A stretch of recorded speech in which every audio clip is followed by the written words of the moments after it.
وزیراعظم کو مشیر رانا ثناءاللہ نے کہا ہے کہ تحریک انصاف اڈیالہ اور تحریک انصاف پاکستان میں فرق بہت جلد واضح ہو جائے گا۔ جیو نیوز کے پروگرام آج شاہزیب خانزادہ کے ساتھ میں بات چیت کرتے ہوئے انہوں نے کہا کہ تحریک انصاف میں 70 سے 80% لوگ اپنے بانی کی سیاست، پالیسی اور طریقہ کار سے متفق نہیں۔ خان صاحب کی طرف سے کبھی بھی جو ہے وہ مذاکرات کی بات نہیں ہوئی، نہ انہوں نے اپنی پارٹی میں سے کسی کو مذاکرات کی یا بات کرنے کی اجازت دی ہے۔ یہ صاحبان جب ہم ان سے یہ بات کرتے تھے کہ بھئی آپ بیٹھیں، تو یہ لوگ کہتے تھے کہ جی ہم اپنے طور پہ تو کچھ نہیں کر سکتے، ہمیں تو کوئی اجازت نہیں ہے، آپ ہمیں خان صاحب سے ملائیں، ہم خان صاحب کو سمجھائیں گے اور پھر ان سے اجازت لیں گے، تو پھر اس کے بعد ہم مذاکرات کریں گے۔ اجازت لینا جو ہے یہ ان کا مسئلہ ہے، یہ ہمارا مسئلہ تو نہیں ہے۔ ہمیں اس میں کوئی خوش فہمی نہیں ہے کہ ایسے لوگ جو بھی جاتے ہیں وہاں پہ جا کے جو مصالحت کی یا مذاکرات کی بات کرتے ہیں، ان کے متعلق عمران خان صاحب کے کیا خیالات ہیں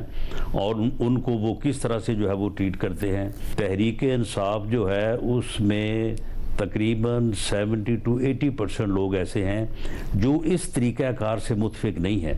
جو اس پالیسی سے اور اس قسم کی سیاست سے جو اس وقت خان صاحب جس کو آگے بڑھانا چاہتے ہیں اس سے متفق نہیں ہے۔ یہ جو کلٹ ہے یہ بالکل ایک علیحدہ جو ہے وہ لائن پہ ہے اور عمران خان صاحب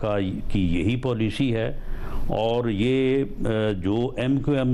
لندن کا اور الطاف حسین صاحب کا انجام ہوا تھا، یہ بڑی تیزی سے اس کی طرف بڑھ رہے ہیں۔ یہ اڈیالہ تحریک انصاف اور پاکستان تحریک انصاف جو ہے نا، یہ ان میں فرق جو ہے یہ بڑی جلد واضح ہو جائے گا۔ عمران خان اور ان کے ساتھ یہ جو ان کا کلٹ ہے، آپ مجھے بتائیں کہ وہ تو وہی بات کر رہے ہیں جو انڈیا کر رہا ہے۔ وزیراعظم کی آفر ویلڈ ہے یا وزیراعظم کی آفر ختم؟ DGISPR آن ریکارڈ ہیں، انہوں نے کہا کہ ہم مذاکرات نہیں کر سکتے، ہمارا یہ مینڈیٹ نہیں ہے، سیاسی جماعتیں بیٹھیں اور سیاسی جماعتیں آپس میں جو ہے وہ بات چیت کریں، ہمیں خوشی ہوگی، یہاں تک بھی انہوں نے کہا۔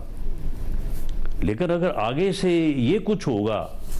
کہ یہ لوگ جو ہیں یہ اپنا دشمن ملک کے ساتھ مل کے جو ہے وہ اداروں کے سربراہوں کو